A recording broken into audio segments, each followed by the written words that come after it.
Bueno, retomando un poco para volvernos a poner al día en notación, términos y eso, pues hagamos un pequeño resumen de lo que hemos hecho. Usualmente teníamos unas variables que solíamos notar X, Y, Z, W, tantas como hubiera.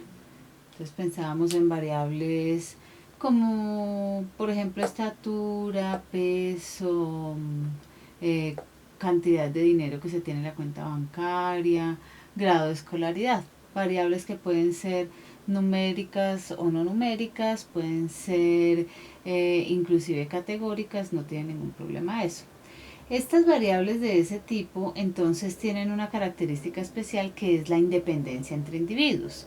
Entonces, cuando hablamos de estadística clásica, estamos pensando que todos los individuos a los cuales se les han tomado las mediciones son individuos independientes entre sí, entre ellos no hay ninguna relación de dependencia. En este curso estudiamos unas variables muy particulares. Estudiamos unas variables que se suelen denotar Z, que la Z en general ya nos va a indicar que es una variable a la cual seguramente tendremos que modelarle su dependencia, ya sea espacial o temporal. Y por lo tanto, si la dejamos solo Z, lo único que podremos tener es el nombre del atributo. Como si nosotros decimos, bueno, Z, la temperatura, sigue siendo entonces de la misma manera que estas, no tiene ningún elemento adicional. Pero si nosotros decimos la temperatura en un lugar, la temperatura a una hora, entonces tenemos que encontrar alguna manera de denotar Z agregándole el lugar o la hora o las dos cosas. Entonces puede ser Z en un lugar, que lo hemos denotado S, Z en un momento en el tiempo, que se denota T, o Z en un momento espacio-tiempo, que se denomina Z de S de T. Bien, entonces aquí diremos que esta es una variable que varía espacialmente, que esta es una variable que varía temporalmente y que esta es una variable que varía espacio-temporalmente. Sin embargo, aunque una variable tenga su coordenada geográfica, aunque una variable tenga algún elemento adicional de estos, no necesariamente va a tener correlación entre los diferentes lugares o entre los diferentes tiempos o entre los diferentes lugares espacio-tiempo. Eso es igual una cosa que se tiene que verificar, porque por ejemplo yo puedo preguntarle a una persona la edad el día de hoy y esa persona vive en un lugar del mundo. Luego le puedo preguntar a otra persona la edad en otro lugar del mundo y entonces yo para esas dos personas tengo los lugares, puedo tener su ubicación espacial exacta. No por eso voy a tener que aplicar un modelo espacial. Eso es una cosa que hay que verificar. Claro, nosotros vamos a tener aquí problemas mucho más interesantes, como los que hemos comentado en clase, como la temperatura, cualquier variable climática, como las variables ambientales, como variables de suelos. Nosotros nos vamos a dedicar principalmente a esta y luego entonces tendremos oportunidad de hablar de aquellas dos, del tiempo y del espacio-tiempo. Entonces estamos pensando en ZDS, ZDS con S que pertenece en general a R2. ¿Qué estamos diciendo ahí? Que la ubicación espacial que nosotros vamos a considerar, al menos de manera inicial, es una ubicación que tiene dos coordenadas geográficas. Tiene oeste-este, tiene sur-norte.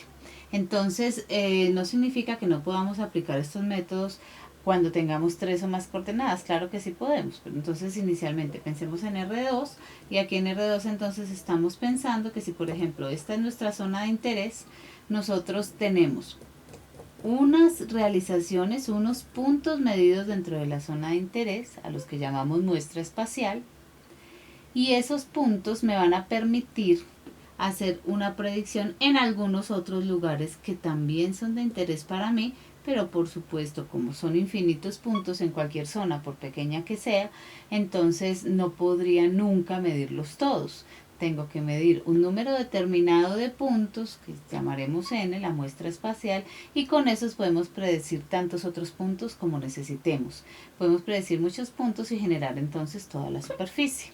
Si estamos pensando que está en R2 es porque estamos pensando que la altitud la podemos considerar constante, bien sea porque efectivamente la zona es una zona perfectamente plana o bien sea porque la altitud no tiene una diferencia significativa entre un lugar y otro. Ahora, si pensamos que la altitud es importante considerarla, tenemos que incluirla de una de las siguientes dos formas, o usar acá S en R3 o usar la altitud como una variable auxiliar. Pero en la primera parte vamos a ver solamente una variable, solamente z. La parte de las variables auxiliares, que sería la parte multivariada, la veremos después. A esta variable que varía espacialmente, que seguramente cuando hagamos las pruebas de correlación espacial nos dará que efectivamente sí está autocorrelacionada espacialmente, se le suele llamar entonces variable regionalizada. Es un término muy acuñado fuera de la estadística. En general en estadística simplemente se prefiere decir proceso estocástico o campo aleatorio. Bien, entonces una vez tenemos claro dónde tenemos que predecir, ya sería empezar a usar todos los métodos de geoestadística. Sin embargo, hay que hacer una salvedad y es sobre estos puntos donde se tomaron las mediciones. Estos puntos donde se tomaron las mediciones constituyen entonces una muestra espacial. Por lo tanto, lo que nosotros tenemos realmente es un vector z que está medido en z de S1, z de S2, hasta z de Sn. Por lo tanto, entonces nosotros tenemos que pasar de una variable que evidentemente se desarrolla en un espacio de número infinito de puntos a trabajar con un vector que es un número finito de puntos. Estas siguen siendo variables, porque si yo estoy midiendo el pH en el lugar S1, supongamos que este es el lugar S1, entonces no quiere decir que todas las veces, si yo pudiera hacer muchísimas repeticiones de la medición en S1, no quiere decir que todas las veces me va a dar lo mismo. Por lo tanto, el pH en el lugar S1, si Z fuera la variable pH, efectivamente es una variable. Y yo lo que consigo una vez tengo una muestra es una realización de todo ese vector de variables aleatorias. Con todo eso yo tengo que encontrar formas de hacer la predicción de esta variable de z de S0, que no es conocida porque son todos estos puntos que tienen estrellas donde no fue posible tomar medición. Pero yo tengo que encontrar alguna buena aproximación de esta. Vamos a denotarla con z estrella de S0. Esta z estrella de S0 va a ser la predicción que con geoestadística vamos a encontrar de la variable z de S0. ¿Por qué con geoestadística? ¿Podría ser con cualquier otro método? Claro, podría ser con cualquier otro método, podría ser adivinando, podría ser diciendo que en el lugar S0, supongamos que este es un S0, entonces que en cada lugar podemos poner el valor del vecino más cercano. Existe esa técnica y ese es el nombre efectivamente, el vecino más cercano. Pero la pregunta es, ¿con base en qué criterio es que queremos encontrar ese z estrella de S0? ¿Queremos cualquier predicción o queremos una buena predicción? Y cuando decimos buena predicción seguimos todavía siendo un poco abstractos, porque el bueno tiene que venir en términos de algún criterio que sea medible. Entonces, ¿qué tan cerca o qué tan lejos puede quedar de la variable que efectivamente estamos buscando, que es z de S0? Pues eso es una cosa que jamás vamos a saber, porque z de S0 no lo vamos a tener nunca. Entonces tenemos que encontrar la forma de minimizar esta cantidad que vendría a ser el error de predicción. Entonces esta cantidad, que es el error de predicción, es nuestra herramienta de trabajo fundamental. Y es una cosa bastante interesante porque es que yo, con los datos que tengo numéricos obtenidos de la muestra, voy a encontrar un valor para esto. Pero esto, hasta que yo no vaya al sitio y lo mida, pues no lo voy a poder conocer. Por lo tanto, eso no se va a poder conocer. Así las cosas, entonces lo que hace la geoestadística es encontrar un método que minimice este error de predicción de la variable aleatoria en el punto S0. Y entonces uno dirá, pero pues si se quiere hacer la predicción en el punto S0, pues entonces no nos compliquemos tanto y midamos en el punto S0 y ya. Sí, pero es que en general no se quiere hacer la predicción en un punto. Se quiere tener la mejor predicción en todos los puntos, ojalá posibles, que si a mí se me ocurre que hoy necesito después necesito después necesito yo tenga herramientas para hacer la predicción en cualquier punto, es más generar la superficie. O sea que no es posible pensar en que yo vaya a medir cada vez que necesite una coordenada, voy a desplazarme hasta el lugar y medirlo. No, la gracia es que con estos n puntos, que es el tamaño de muestra, yo pueda hacer predicción de tantos lugares como necesite. Claro, ahí una cosa que es fundamental es la toma de los datos. La realización que se observa de la variable aleatoria debe ser lo mejor posible y lo mejor en términos de esto mismo, porque si nosotros necesitamos es hacer predicción, lo que queremos es encontrar una muestra que nos garantice mínimos errores de predicción. Entonces, mínimos errores de predicción se traducen en que yo tengo primero que diseñar una grilla de muestreo que me lleve a que el Z estrella esté lo más cerca posible del Z. Por lo tanto, estas muestras no pueden ser hechas como caiga. Esas muestras hay que hacerlas estadísticamente. Y eso se llaman diseños de muestreo que optimizan la predicción.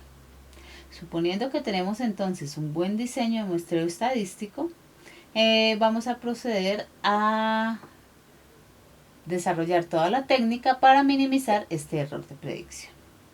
Bien, entonces una vez hemos hecho la recolección de los datos y tenemos ubicada la zona y tenemos nuestra tabla de datos X, Y y Z, donde ya este X y Y no van a ser realmente unas variables, si bien ahorita en uno de los pasos obligados que tenemos que hacer en la geoestadística, esas X y Y se pueden trabajar como variables inicialmente. Acá simplemente son los lugares donde se toman los datos, o sea, ellos como tal no están considerados como variables aleatorias.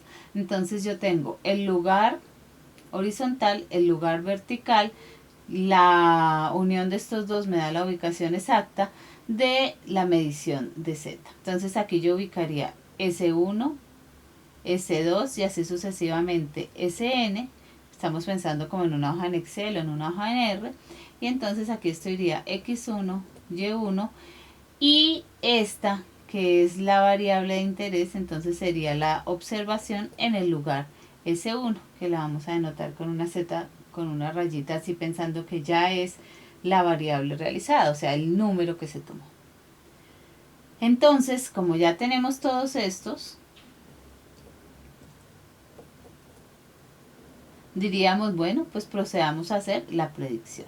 Bien, pero resulta que no podemos llegar directamente a la predicción, hay ciertas cosas que tenemos que considerar. Las pruebas de dependencia espacial tienen una sensibilidad especial a los casos donde hay alguna tendencia en los datos. Alguna tendencia que en general se traduce en términos de las coordenadas geográficas. Me explico. Si yo hago el dibujo donde acomodo la coordenada geográfica X en el eje horizontal y la variable Z en el eje vertical, claro, en el caso que estoy pintando acá, en este momento no estoy pensando en la Y. Pero si yo hago este gráfico de dispersión y obtengo algo así, es una cosa evidente que cuando aumenta la coordenada geográfica en X, aumenta la variable de interés. En ese caso, se dice que la variable Z depende de X de una manera determinística. ¿Por qué determinística? Porque yo puedo encontrar un modelo matemático que absorba muy buena parte de esa dependencia que se observa de Z con X. No siempre pasa eso. Entonces yo tengo que encontrar este modelo. Tengo que volver a hacer lo mismo con respecto a Y. Y puede ser que en Y me ocurra algo como esto.